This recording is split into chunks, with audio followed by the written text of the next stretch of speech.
बाज़ औक़ात इंसान सोचता है कि जी मैं तो इसी प्रिंसिपल पर चलता हूँ और मैं हमेशा नेकी करता हूँ, मैं हमेशा अच्छा करता हूँ, मैं हमेशा पाकरू की रहनुमाई में चलने की कोशिश करता हूँ, लेकिन फिर भी मुझे वो तसल्ली और सुकून या वो रिजल्ट्स मुझे नजर नहीं आ रहे जो कि होने चाहिए। तो पौलुस तसल्ली देता है कि बेदिल ना हो, और जो नेक काम तुम कर रहे हो, पाकरू की रहनुमाई में चल रहे हो, बेदिल ना होगे तो ऐन वक्त पर काटोगे। तुम्हें इसके नताइज नजर आएंगे कि ये खुदा की मर्जी के मुताबिक होता है, ये उसके मुकर्ररा वक्त के मुताबिक होता है, लेकिन रिजल्ट्स हमेशा नजर आते हैं। आप गंदम का बीज जब बो देते हैं तो महीने बाद ही तुसी चेक नहीं कर दे कि यार सिट्टा निकलिया नहीं, क्या ख्याल है? जो उसको एक वक्त दरकार है वो उस वक्त पर ही फलेगा। हर बीज का एक वक्त है। हर किस्म की काश्तकारी में जब आप फसल बोते हैं तो कुछ 2 महीनों बाद, कुछ 2 दिनों बाद, तो कुछ साल बाद फल आती है। इसी तरह खुदा का भी एक अपना वक्त है जिसको हम किसी फार्मूले में तय नहीं कर सकते। आप आज अगर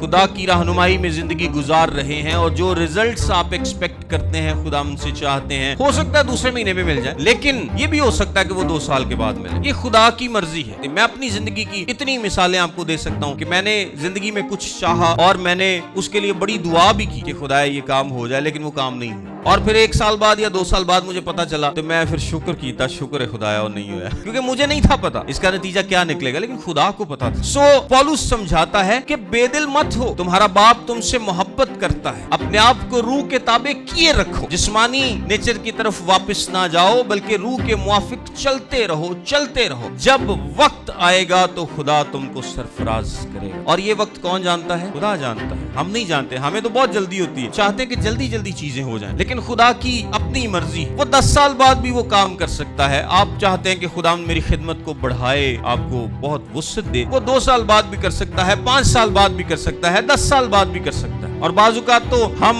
खुद ही सही नहीं चल रहे होते तो होता ही नहीं है ना। इसीलिए पौलुस समझा रहा है कि अपने आप पर गौर करो और अपने आप को धोखा मत दो। अगर तुम जिस्मानी नेचर को फीड कर रहे हो तो रिजल्ट्स भी तुम्हें वैसे ही मिलेंगे, और अगर रूह के मुआफिक चल रहे हो, यानी रूहानी नेचर को फीड कर रहे हो, जिसका मतलब क्या है? रूह के मुआफिक चलना, तो रिजल्ट्स भी उसके मुआफिक मिलेंगे। लेकिन मिलेंगे जरूर। क्या होगा? मिलेंगे जरूर। बाज़ औक़ात हमारी जिस्मानी नेचर है ना, उसके जो हम काम करते हैं उसके रिजल्ट्स भी फौरी नहीं मिलते। ऐसा है कि नहीं? इंसान कोई गुनाह करके भूल गया होंदा अपने लो, तो 2-4 साल बाद गल सामने आ जाती, तो वो उसका ख्याल है कि बस ये हुण मेरे सामने नहीं आनी। लेकिन जिस तरह पुराने अहदनामे में लिखा है ना कि आपका गुनाह आपको पकड़ेगा, तो गुनाह क्या करता है? वो लब लुब के इंसान को फाड़ लेता। नताइज हमेशा मिलते, चाहे वो इस जिंदगी में हो चाहे अगली जिंदगी में, लेकिन आप नताइज से बच नहीं सकते। ये इतना ही पक्का है जितना कि खुदा के बाकी कवानीन जो कि दुनिया में चल रहे हैं।